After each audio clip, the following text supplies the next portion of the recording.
அத்தஅவது இலைஹி, நீ எந்த கல்வியை கற்றாயோ அந்த கல்வியின்பால் மக்களை அழைப்பது. அன்புள்ள சகோதர சகோதரிகளே, இந்த உலகத்தில் ஒவ்வொரு முஸ்லிமும் தாயிதான் என்பதை நாம் புரிந்து கொள்ள வேண்டும். ஆலிம் அல்ல. ஆலிம் என்பது வேறு, தாய் என்பது வேறு. எல்லா ஆலிம்களும் தாயிகளாக இருப்பார்கள், எல்லா தாயிகளும் ஆலிம்கள் கிடையாது. ஆனால் ஒவ்வொரு முஸ்லிமும் தாயியாக இருக்க வேண்டும். அல்லாஹு தஆலா குர்ஆனிலே சொல்கிறான், குல் ஹாதிஹி சபீலி, நபியே நீங்கள் சொல்லுங்கள், இதுதான் என்னுடைய வழி.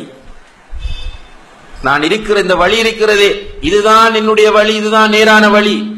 அத்உ இலல்லாஹி அலா பஸீரத்தின் அன வ மன் இத்தபஅனி, அந்த நேரான வழியின்பால் நானும் என்னை பின்பற்றுகிறவர்களும் அழைத்துக் கொண்டே இருப்போம். நபிகள் நாயகம் ஸல்லல்லாஹு அலைஹி வஸல்லம் அவர்களை பின்பற்றுகிறவர்கள் எல்லாம் அந்த வழியின்பால் அழைத்துக் கொண்டே இருக்க வேண்டும். நமக்கு தெளிவாக தெரிகிற ஒரு விஷயத்தை, சந்தேகத்திற்குரியது சர்ச்சைக்குரியது அல்ல, தெளிவாக நமக்கு தெரிகிற ஒரு விஷயத்தை மற்றவர்களுக்கு எடுத்துச் சொல்ல வேண்டிய பொறுப்பு நமக்கு இருக்கிறது. நிறைய விஷயம் இவ்வாறு நமக்கு தெரியும், நம்முடைய கண் முன்னால் அதற்கு மாற்றம் நடந்து கொண்டிருக்கிறது. அல்லாஹ்வுடைய விஷயத்தில், அல்லாஹ்வுடைய தூதரின் விஷயத்தில், இஸ்லாமிய மார்க்கத்தில் தெளிவாக கருத்து வேறுபாடுகள் இல்லாத பல விஷயங்கள் மாற்றமாக நடந்து கொண்டிருக்கின்றன. ஆனால் அதை கண்டுகொள்ள மாட்டோம். எதையெல்லாம் சர்ச்சைக்குரியதாக, இஜ்திஹாத் என்ற ஆய்வுக்கு இடம்பாடானதாக இருக்கிறதோ அதில் ஒரு கருத்தை எடுத்துக்கொண்டு அதை திணிப்பதற்கு முயற்சி செய்வோம். ஜமாஅத்து தொழுகை கடமையான ஒன்று. ஆண்களுக்கு ஜமாஅத்து தொழுகை கடமையான ஒன்று. இது பெண்களுக்கும் தெரியும். இதிலே மாற்று கருத்து கிடையாது. எனவே வீட்டில் உள்ள ஆண்களுக்கு ஜமாஅத்து தொழுகையை வலியுறுத்துவது தாவா. பொய் சொல்லுவது பெரும்பாவம் என்பது எல்லோருக்கும் தெரியும். இதற்கு ஆய்வுகள் அவசியமில்லை. பொய் சொல்லுகிற போது பொய் சொல்ல வேண்டாம் என்று சொல்வது தாவா. மோசடி செய்வது ஹராம் என்பது ஏற்றுக்கொள்ளப்பட்ட உண்மை. இப்படி நமக்கு தெரிந்த பல விஷயங்களில் இன்று மாற்றம் நடைபெற்றுக் கொண்டிருக்கிறது. இவற்றில் நன்மையை ஏவுவதும் தீமையை தடுப்பதும் நம் ஒவ்வொருவருக்கும் கடமையாக இருந்து கொண்டிருக்கிறது. அதே நேரத்திலே அன்புள்ள சகோதர சகோதரிகளே, இந்த தாவா பணியை பொறுத்தவரையில் இன்றைக்கு ஒரு சிலர் இதை ஒரு பொழுதுபோக்கு போன்று செய்யக்கூடிய நிலையையும் பார்க்கிறோம். சிலர் மேடைகளிலே பேசுவார்கள். நீங்கள் நான் முஸ்லிம்ஸ்களை கூட பார்க்கலாம். அவர்களுக்கு அது ஒரு பொழுதுபோக்கு அல்லது ஒரு தொழில். நீங்கள் என்ன தலைப்பு கொடுத்தாலும் பேசுவார்கள். பட்டிமன்றம் என்று நடத்துவார்கள், அரட்டை அரங்கம் என்று நடத்துவார்கள், இலக்கிய பேச்சு என்று நடத்துவார்கள். பேச்சுக்கலை தொடர்ந்து கொண்டே இருக்கிறது. இஸ்லாத்தை பற்றி பேசுவார்கள், நபிகள் நாயகம் ஸல்லல்லாஹு அலைஹி வஸல்லம் அவர்களை பற்றி பேசுவார்கள், அல் குர்ஆனை பற்றி பேசுவார்கள். இது மனிதனுக்கு இப்படி பேசுவது என்பது ஒரு கலை. இதே போன்று ஒரு சிலர் நம்முடைய சமுதாயத்தில் இந்த கலை போன்று இதை ஆக்கியிருப்பதை பார்க்கிறோம். மேடையில் பேசுவது, டிவியில் பேசுவது, மக்கள் மத்தியிலே பேசுவது, பேசுவதற்கு சந்தர்ப்பம் தராவிட்டால் ஏற்பாட்டாளர்களோடு கோபித்துக் கொள்வது, இதை இன்று நம்முடைய சமுதாயத்தில் பரவலாக பார்க்கிறோம். நிறைய பேர் கல்வியை இதற்காக தேடுகிறார்கள், பேச வேண்டும் என்பதற்காக கல்வி தேடுகிறார்கள். அல்லாஹ் நம்மை இந்த நிலையிலிருந்து பாதுகாக்க வேண்டும். நாம் தஅவா செய்ய வேண்டும் உயிரோட்டமாக. என்ன உயிரோட்டம்? தஅவா செய்வது என்னுடைய கட்டாய கடமை. அல்லாஹ் தஆலா அல் குர்ஆனிலே சொல்கிறான், وَلْتَكُمْ مِنْكُمْ أُمَّةٌ يَدْعُونَ إِلَى الْخَيْرِ وَيَأْمُرُونَ بِالْمَعْرُوفِ وَيَنْهَوْنَ عَنِ الْمُنكَرِ وَأُولَئِكَ هُمُ الْمُفْلِحُونَ. உங்களில் ஒரு கூட்டம் இருக்கட்டும், அவர்கள் நன்மையை ஏவட்டும், தீமையை தடுக்கட்டும், அவர்கள்தான் வெற்றி பெற்றவர்கள், அவர்கள்தான் வெற்றியாளர்கள். அல்லாஹ் தஆலா ஹஸ்ர் செய்து,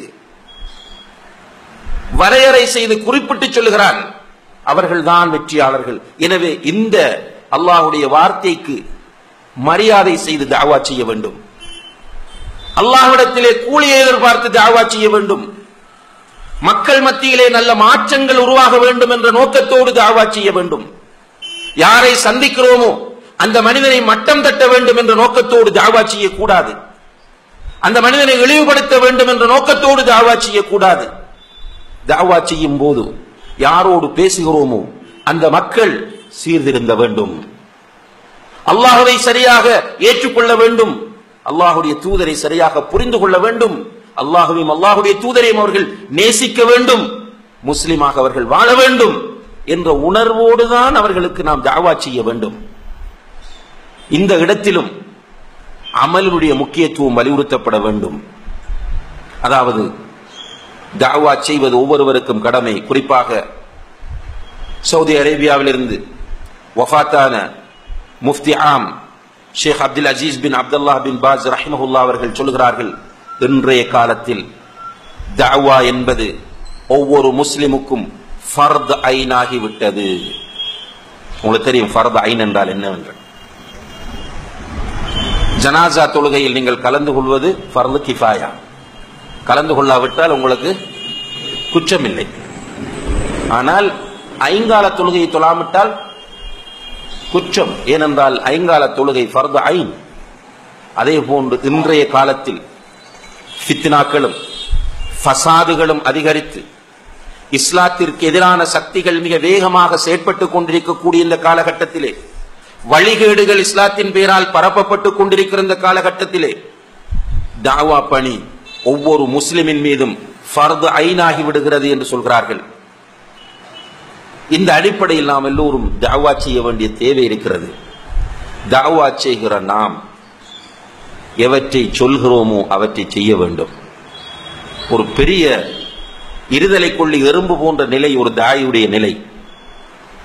அன்புள்ள சகோதர சகோதரிகளே, ஒரு தாயுடைய நிலை இருதலை கொள்ளி எறும்பு போன்ற நிலை. தெரிந்ததை சொல்லாமல் இருக்கவும் முடியாது, சொன்னதை செய்யாமல் இருக்கவும் முடியாது. ஒரு விஷயம் தெரிகிறது, ஆனால் அதற்கு மாற்றமாக நான் இருக்கிறேன் என்பதற்காக வேண்டி அதை நான் மறைக்கவும் முடியாது. என்னிடத்தில் ஒரு பாவம் இருக்கிறது, அந்த பாவத்தை நான் வளமையாக செய்து கொண்டிருக்கிறேன், ஆனால் அது பாவம் என்பது எனக்கு தெரியும். குர்ஆன் ஹதீஸ் அடிப்படையில் அது பாவம் என்பது தெரியும். தெரிந்து கொண்டு நான் செய்கிறேன் என்பதற்காக வேண்டி அந்த பாவத்தை நான் சொல்லாமல் மறைக்க முடியாது. ஆனால் சொன்னதை செய்யாமலும் இருக்க முடியாது. அல்லாஹு தஆலா அல் குர்ஆனிலே கேட்கிறான், அத்தஅமுரூன الناس بالبر وتنسون انفسكم وانتم تتلون الكتاب. அல்லாஹ்வுடைய வேதத்தை நீங்கள் ஓதிக்கொண்டு மக்களுக்கு நன்மை ஏவுகிறீர்கள், உங்களை நீங்கள் மறந்து விடுகிறீர்கள். அஃபலா தஅகிலூன், நீங்கள் யோசிக்க மாட்டீர்களா? என்ன ஒரு அருமையான கேள்வி என்று பாருங்கள். குர்ஆனை படிக்கிறீர்கள், படித்துவிட்டு நன்மையை மக்களுக்கு ஏவுகிறீர்கள், உங்களை மறந்து விட்டீர்கள். அஃபலா தஅகிலூன், நீங்கள் இதனுடைய பாரதூரத்தை யோசிக்க மாட்டீர்களா? இன்னும் ஒரு இடத்தில் அல்லாஹ் சொல்லுகிறான், லிமா தகூலூன மா லா தஃஅலூன், நீங்கள் செய்யாததை ஏன் அடுத்தவர்களுக்கு சொல்கிறீர்கள்? கபுர மக்தன் இன்தல்லாஹி அன் தகூலு மா லா தஃஅலூன், நீங்கள் செய்யாததை அடுத்தவர்களுக்கு சொல்வது பெரும் பாவமாகும். நீங்கள் செய்யாததை அடுத்தவர்களுக்கு சொல்வது பெரும் பாவமாகும். அன்புள்ள சகோதர சகோதரிகளே, நபிகள் நாயகம் ஸல்லல்லாஹு அலைஹி வஸல்லம் அவர்கள் மிஅராஜ் செல்லும் போது ஒரு பயங்கரமான காட்சியை பார்க்கிறார்கள். அதாவது மிஅராஜ் சென்ற நேரத்தில் சுவர்க்கம் நரகம் இரண்டும் அவர்களுக்கு காண்பிக்கப்படுகிறது. நரகத்திலே ஒரு மனிதனுடைய கையில் இரும்பாலான கத்தரிக்கோல் இருக்கிறது. அந்த கத்தரிக்கோல் நரகத்தில் போட்டு பழுக்க வைக்கப்பட்டிருக்கிறது, உருக்கப்பட்டிருக்கிறது. அந்த கத்தரிக்கோலால் தன்னுடைய உதட்டை அவனே இழுத்து கட் பண்ணி கொள்கிறான், வெட்டி கொள்கிறான். ரசூலுல்லாஹி அலைஹி வஸல்லம் அவர்கள் பார்த்தபடி அதிர்ந்து விட்டார்கள். ஜிப்ரீல் அலைஹிஸ்ஸலாம் அவர்களிடம் கேட்டார்கள், ஜிப்ரீலே இது என்ன இது? ஜிப்ரீல் அலைஹிஸ்ஸலாம் அவர்கள் சொன்னார்கள், ஹாஉலாஇ குதபாஉ உம்மத்திக், இவர்கள்தான் உன்னுடைய உம்மத்தின் ஹதீபுகள், பிரச்சாரகர்கள். மக்களுக்கு நன்மை ஏவினார்கள், அவர்கள் எடுத்து நடக்கவில்லை. மக்களுக்கு தீமையை தடுத்தார்கள், அவர்கள் தவிர்ந்து கொள்ளவில்லை. அதனால் அல்லாஹ் அவர்களுக்கு கொடுக்கிற தண்டனை, அல்லாஹு தஆலா என்னையும் உங்களையும் எல்லா தாயிகளையும் இந்த நிலையிலிருந்து பாதுகாக்க வேண்டும். அதே போன்று ரசூலுல்லாஹி ஸல்லல்லாஹு அலைஹி வஸல்லம் அவர்கள் சொன்னார்கள், புகாரி முஸ்லிமிலே வரக்கூடிய ஹதீஸ், நரகத்திலே நரகவாசிகள் பார்த்து கொண்டிருக்கிற நிலையில் ஒரு மனிதன் வருவான். அவனுடைய வயிறு வெடித்து குடல்கள் எல்லாம் வெளியே வந்து கொண்டிருக்கும். நரகத்தில் உள்ள காட்சி, வயிறு வெடித்து குடல் எல்லாம் வெளியே வந்து அந்த குடல்களை கையிலே ஏந்தி கொண்டு அவன் செக்கில் சுற்றுகிற மாட்டை போன்று சுற்றி கொண்டிருப்பான். நரகத்துக்குள் அங்கும் இங்கும் போய் வந்து கொண்டிருப்பான். நரகவாசிகள் அவனை சூழ்ந்து கொள்வார்கள், கேட்பார்கள், அலம் தகு தஅமுருனா பில் மஅரூஃப் வ தன்ஹானா அனில் முன்கர். நாங்கள் நரகத்தில் கிடப்பது நியாயம், ஏனென்றால் நீ எங்களுக்கு நன்மை ஏவினாய், நாங்கள் எடுத்து நடக்கவில்லை. நீ எங்களுக்கு தீமையை தடுத்தாய், நாங்கள் தவிர்த்து கொள்ளவில்லை. எனவே எங்களுக்கு நரகம் கிடைத்திருக்கிறது, உனக்கு ஏன் கிடைத்தது என்று கேட்கும்போது அந்த மனிதன் சொல்லுவானாம், ஆம், நான் உங்களுக்கு ஏவினேன், எடுத்து நடக்கவில்லை, தடுத்தேன், தவிர்த்து கொள்ளவில்லை, அதனால் தான் இந்த நிலை. அல்லாஹ் நம் அனைவரையும் பாதுகாப்பானாக. அன்புள்ள சகோதர சகோதரிகளே, கற்ற கல்வியை கொண்டு அமல் செய்ய வேண்டும், அதை தஅவா செய்ய வேண்டும். தஅவா எதை செய்கிறோமோ அதை நம்முடைய வாழ்க்கையில் நாம் எடுத்து நடக்க வேண்டும். மூன்றாவதாக இமாம் அவர்கள் சொல்கிறார்கள், அஸ்ஸப்ரு அலல் அதா ஃபீஹி. இந்த கல்வியை நீ கற்று அமல் செய்து அதன்பால் மக்களை நீ அழைக்கிற போது ஏற்படுகிற சோதனைகளை எல்லாம் நீ பொறுத்துக்கொள். மூன்றும் சாதாரணமான விஷயங்கள் அல்ல.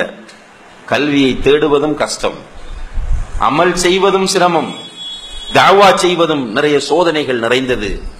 எனவே இந்த நேரத்தில் நிறைய துன்பங்கள் உனக்கு ஏற்படும். கல்வியை கற்கும் போது ஷைத்தான் முதலில் உனக்கு குறுக்கே வந்து நிற்பான்.